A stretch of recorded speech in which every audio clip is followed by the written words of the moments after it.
Sejam bem-vindos. Fique agora com o programa Espiritismo em Nossas Vidas com Wagner Ideale, sempre com temas que estão ligados ao nosso dia a dia. Olá pessoal, seja bem-vindo a mais um programa Espiritismo em Nossas Vidas, que estamos trabalhando no estudo das obras de Joana de Ângeles.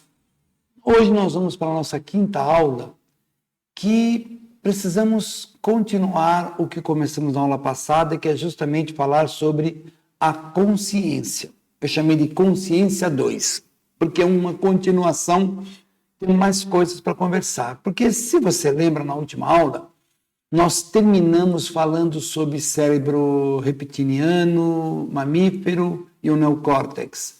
E nós vamos continuar hoje a ir um pouco mais a fundo nisso. Temos umas coisas muito interessantes que a gente vai encontrar nas nossas vidas. Tem uma frase aqui de Joana que eu acho muito bonita, eu coloquei no comecinho do nosso trabalho: o amor é de essência divina porque procede de Deus e vitaliza o universo, sustentando a vida em todos os seus aspectos. Para a gente pensar. Quais são as funções básicas do ser? Comer, beber, dormir, sexo e trabalhar. Essas são as funções básicas. Porque comer, beber para a sustentação do corpo, dormir para equilibrar toda a parte psíquica, o sexo para poder propagar a espécie e também prazer, e o trabalhar para que possamos ter os recursos. Pois é. Acontece que nós temos 3 cérebros num só.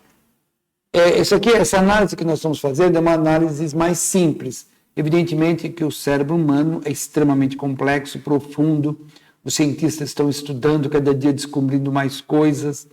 E o que nós, enquanto espíritas, temos que entender é que esse cérebro ele tem uma capacidade extraordinária, porque ele está sendo controlado por uma inteligência extracorpórea. E toda a inteligência está ali. E esse cérebro tem que ter a capacidade de assimilar todo esse material. Em linhas gerais, a evolução do ser partiu de 3 cérebros: o réptil, o mamífero e o neocórtex.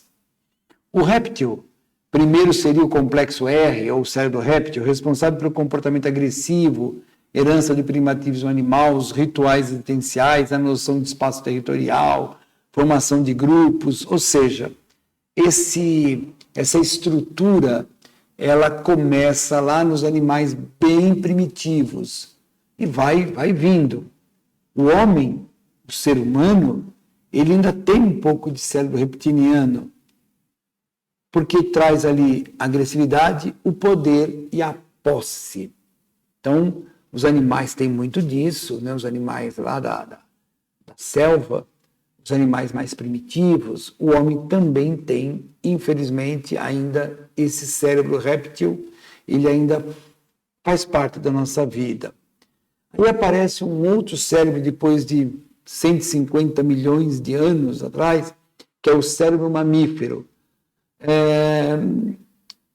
Esse cérebro mamífero é responsável por a parte mais emocional nossa. Então está ali: emoção, afeto, piedade, grupo social, carinho, humor, culpa, ansiedade. A gente escreveu ali: o animal lambe a cria, é o desenvolvimento da afetividade. Então nós estamos vendo aqui uma infinidade de valores que faz parte do cérebro mamífero. Por isso, há aqui escrito: essas 150 milhões de anos para nós é muito, mas na história é muito pouco. Quando essa segunda camada do cérebro foi formada, então verificamos os animais desse treino inicial das emoções superiores.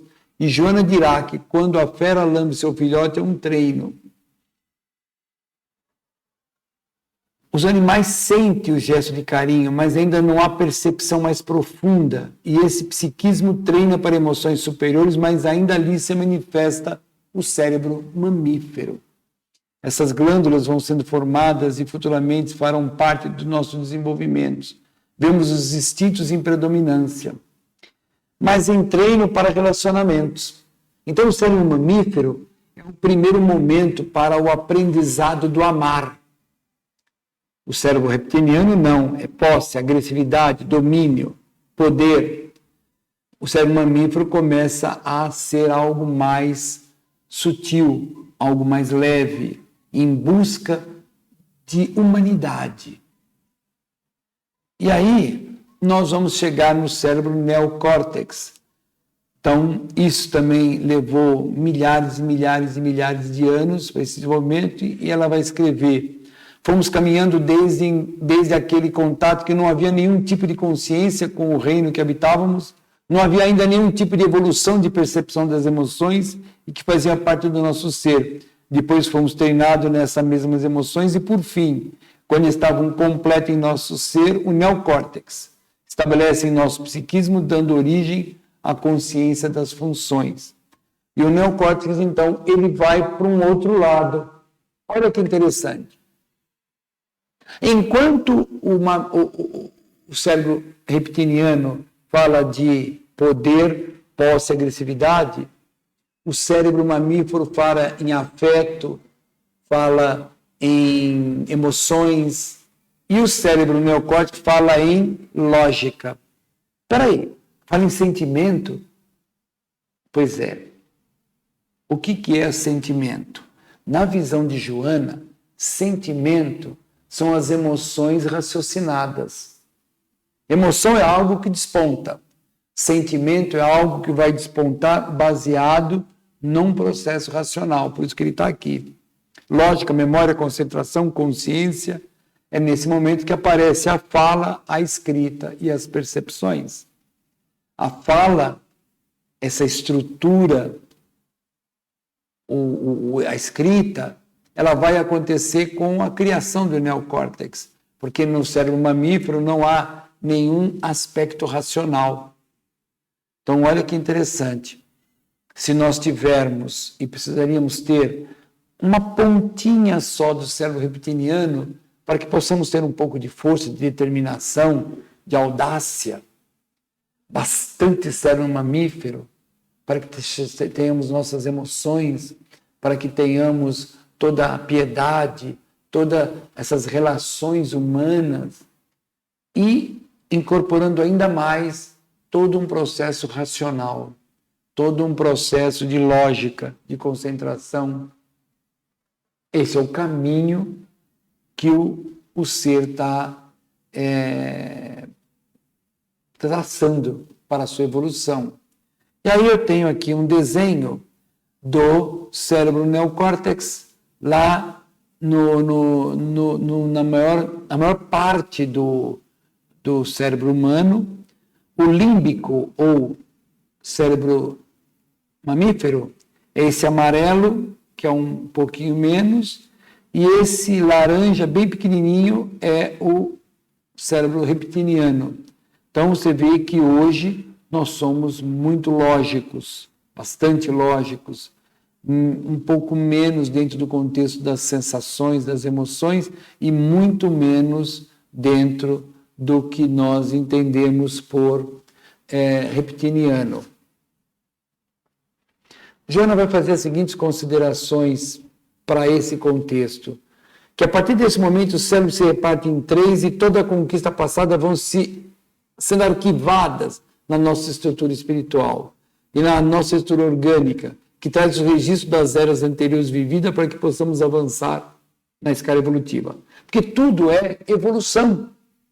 Tudo isso que nós estamos falando tem um objetivo final, a nossa evolução. Para quê? Para a nossa felicidade. Nós precisamos evoluir em todos os sentidos, físico, moral, intelectual. Precisamos dessa evolução para que nós possamos eliminar aquilo que nos cause dor, eliminar aquilo que nos crie problemas e vamos em busca da transcendência do ser. Por fim, o neocórtex, ou cérebro primitivo, encarregado das funções nobres do ser com a inteligência, o raciocínio, o discernimento, a linguagem, a percepção de tudo quanto ocorre à nossa volta, da administração da visão Esse último cérebro primitivo resulta da conquista da evolução há apenas algumas dezenas de milhões de anos. Então esse cérebro está em nós há um tempo mais curto. E a conquista da consciência vai acontecer justamente nesse trabalho da evolução desses cérebros. Embora o homem já tivesse feito as conquistas do passado, ele não se dava conta disso. Já estivesse passado da era dos instintos e passado a era das emoções, a natureza era algo ainda incógnito para esse homem no alvorecer. Olha como ela fala, o homem primata, o homem das cavernas e tantas outras denominações arqueológicas, mas que são importantes para perceber uma evolução da consciência humana. Esse é o fator primordial. Todos se apresentando-se como um formidando aglomerado de automatismos que se expressam através dos instintos primários, reprodução, alimentação, repouso. E a sua era uma experiência instintiva contínua que, sem qualquer contato com a realidade que o cercava. Porque enquanto eu estou naquele primitivismo, eu não enxergo o mundo à minha volta, eu enxergo só aquilo que eu preciso. Comer, dormir, fazer sexo, manter ali a minha gleba, minhas coisas.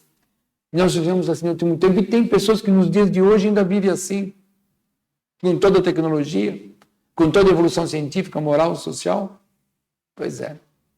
Só que isso vai mudando, entrando nas emoções, para culminar nesse neocórtex com os nossos raciocínios. Aí acaba? Não.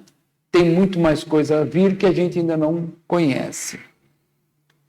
Emmanuel faz a seguinte consideração: os séculos decorre o seu velário de experiências penosas sobre a fronte dessas criaturas de braços alongados, de pelos densos, o homem primitivo, até que um dia as ossos do invisível operaram uma definitiva transição no corpo perispiritual preexistente, dos homens primitivos, nas regiões siderais e em certos intervalos de suas encarnações. Emmanuel faz uma outra consideração também a respeito, onde ele fala: o pensamento mágico avançou para a conquista de um novo estágio, o egocêntrico, que nele jazia em forma de belicosidade, de ambição desmentida, de reivindicação de direito, propriedade e de poder. O ego começa a se formar lá embaixo, nessa necessidade, de ambição, de poder, de direito, reivindicação de direito. A gente sempre fala, nos dias de hoje só se fala nos meus direitos, e as pessoas não falam nos seus deveres. Está na hora de a gente mudar um pouco isso. Mas é a consciência de cada um. Consciência nos mundos, nos dias atuais. Onde há poder não existe amor, disse uma vez Carl Jung. Onde há poder não existe amor. Porque o poder, ele trabalha no cérebro reptiliano. Então não dá. O amor, ele vai ser trabalhado numa segunda fase, no límbico, ou mamífero, no cérebro mamífero. Dentro da evolução de um pouco mais, numa lógica do cérebro neocórtex.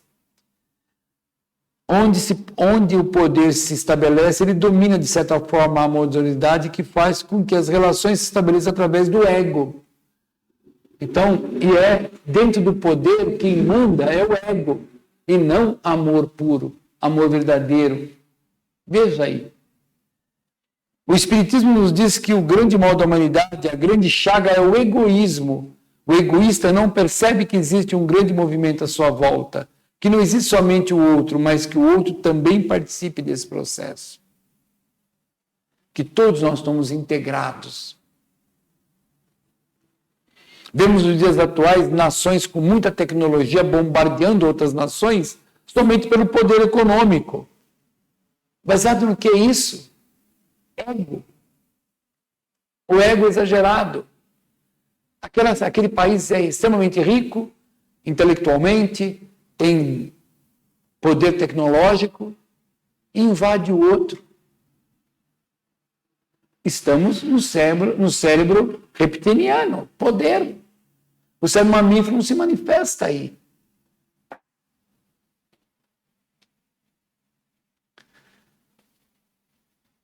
De que me basta toda a ciência se não tiver amor? Que me bastará toda a tecnologia se não nos modificarmos moralmente? Isso é o que tem que se pensar.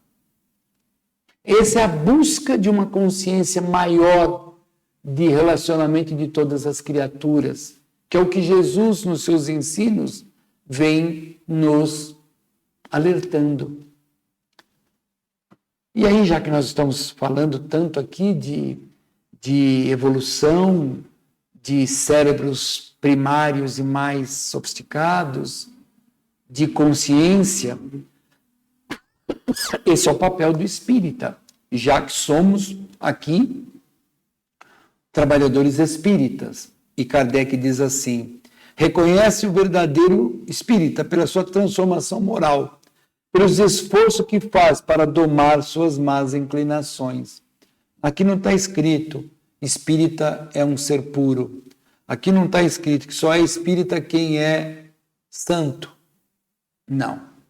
Quem faz esforço para domar suas más inclinações, porque já tem consciência, já está consciente da sua realidade. Já começa a perceber a transcendência da alma.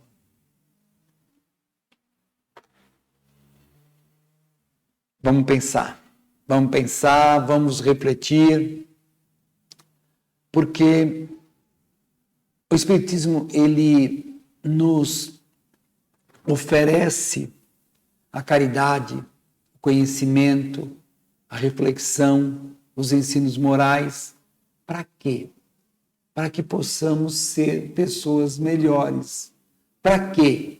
Para que possamos sofrer menos. Enfim, para que sejamos felizes. E assim nós encerramos mais um programa Espiritismo em Nossas Vidas, prometendo retornar na próxima semana com mais uma lição das obras de Joana de Ângeles. Muito obrigado, pessoal. Até a próxima.